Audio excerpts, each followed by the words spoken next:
you doing, everyone? Scott here again, and this is going to be my latest CD and vinyl update. I've not been actually making videos as often as I'd like because I've been really busy, so I've had a lot of stuff lying around, and it's going to be like that for the next couple of months, I think, so bear with me. But as per usual, I'll start with my CD pickups. So the first one is Europe and the Final Countdown. Sorry about the glare. This is from 1986, and I actually thought I'd ordered the remaster from, I think it was 2004, but they sent out the original.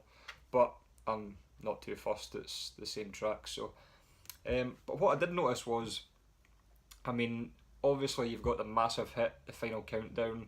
You've got Rock the Night, which was also, I think, a single off the album. Carrie was their ballad off the album, but there was a few other good, just as good tracks on this album. You've got Danger on the track, Heart of Stone and Love Chaser. Those songs are just as good as the hits off this album, so this was a really good pickup.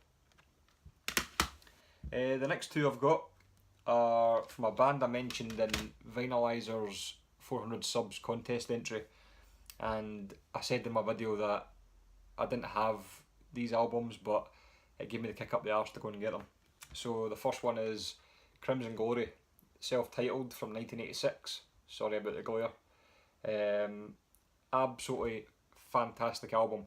You start off with a song called Valhalla, and it just hits you between the eyes.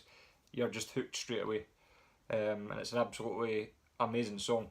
And you've got songs like Heart of Steel, Azrael, which is an absolutely brilliant song as well.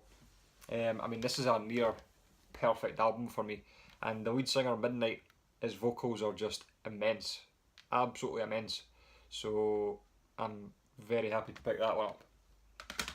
The next one is their follow-up from 1988, Transcendence, which is just more of the same, absolutely fantastic. And again, these two albums just kick off with amazing songs. This one kicks off with Lady of Winter, which is amazing as well.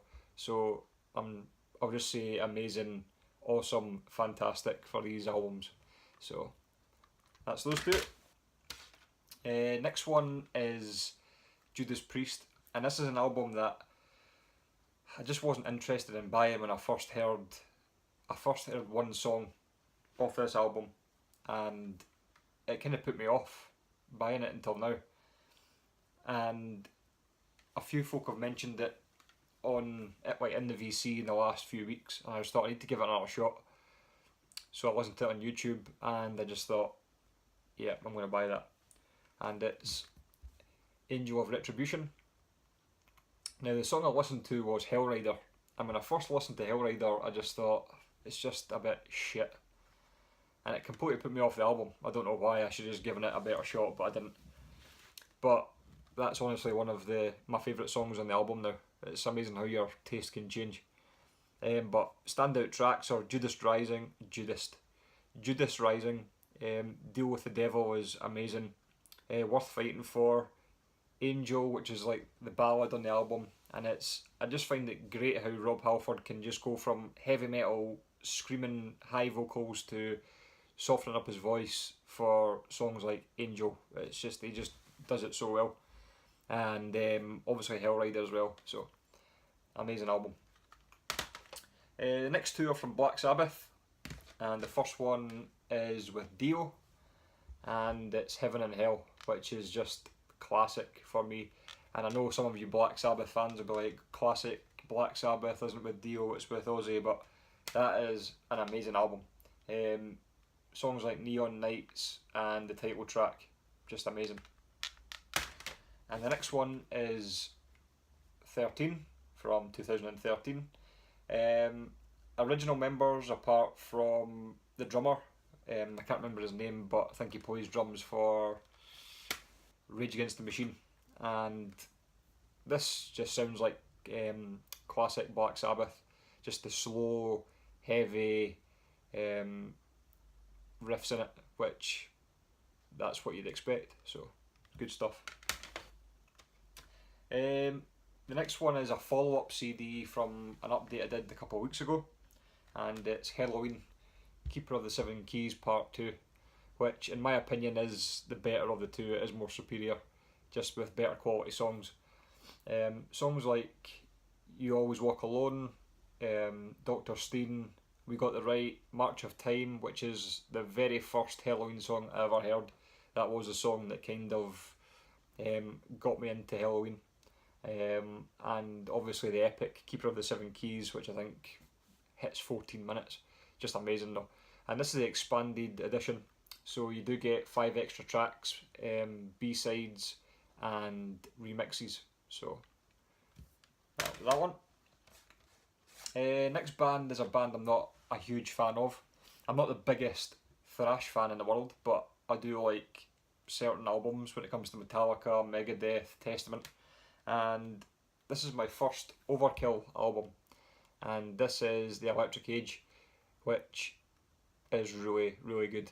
I mean, this isn't probably a band I would collect all their albums, but this is just brilliant, and I will pick up a few more in the future. Next one was a bit of a blind buy. I saw this on eBay and it was £2, brand new in the wrapper. Never heard of these guys before, but it was in the description saying that they sounded a mix between Iron Maiden and Judas Priest. And the band is called Paganize, and this is called Evolution Hour. Now, when I did put this CD on, the first thing that came into my mind was, this sounds nothing like Iron Maiden or Judas Priest. It reminds me more of Helloween, if I'm being honest. It is a good album. It's not, I wouldn't say it's a must-have. I bought it because of the price, and I just thought, if it's crap, then I've only lost £2. But I mean, it is a good album. It is more like, I'd say, modern day Helloween with the vocals. The vocals are really like Helloween. But just some good heavy riffs, quite catchy as well. So that is Paganize.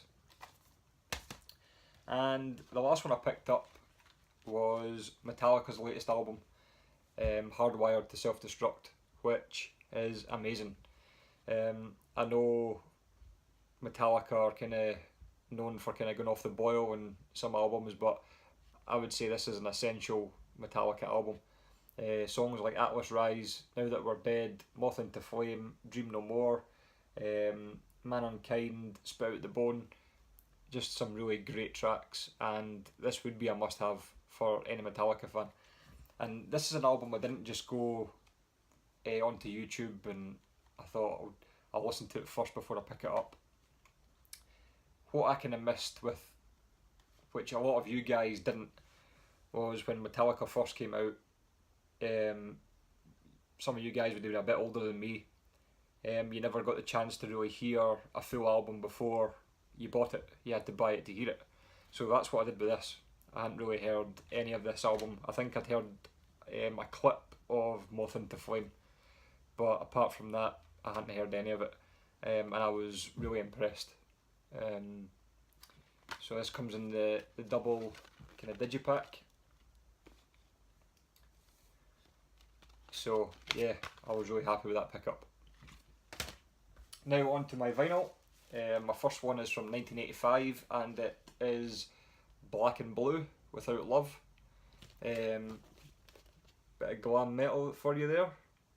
This is actually Tommy Thayer from Kiss. He now plays lead guitar with Kiss. And this is just your, I don't want to say generic, but I mean there is a lot of good songs in this. But it is just around that time where bands were coming out with these kind of songs, and they are similar to a lot of bands that were out at this time. Next one is from 1986, and it's Brighton Rock, Young, Wild and Crazy.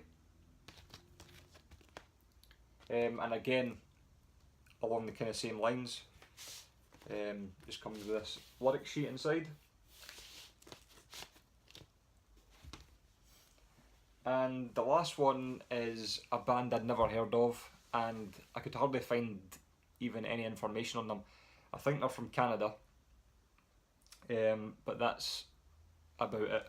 They are a 4-piece, as you can see from the back, and it's a band called Reckless, and the album's called No Frills.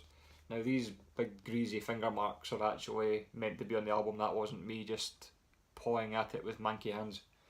But a really, really great album. I saw this on eBay from a seller that I buy quite a lot of vinyl off, because he's always got a good range of hard rock and heavy metal, and they're always at a really decent price, because the vinyl itself is in excellent condition, but the sleeves are a bit knackered with some of them. But most of the time you don't really buy it for the sleeve. And so I saw the price, I think it was like £3.50, and so I quickly went onto YouTube and checked out this album, and I was blown away. I thought it was an absolutely amazing album, so I jumped on it. So that is Reckless and No Frills, and I would definitely recommend, if you haven't heard these guys, to check them out.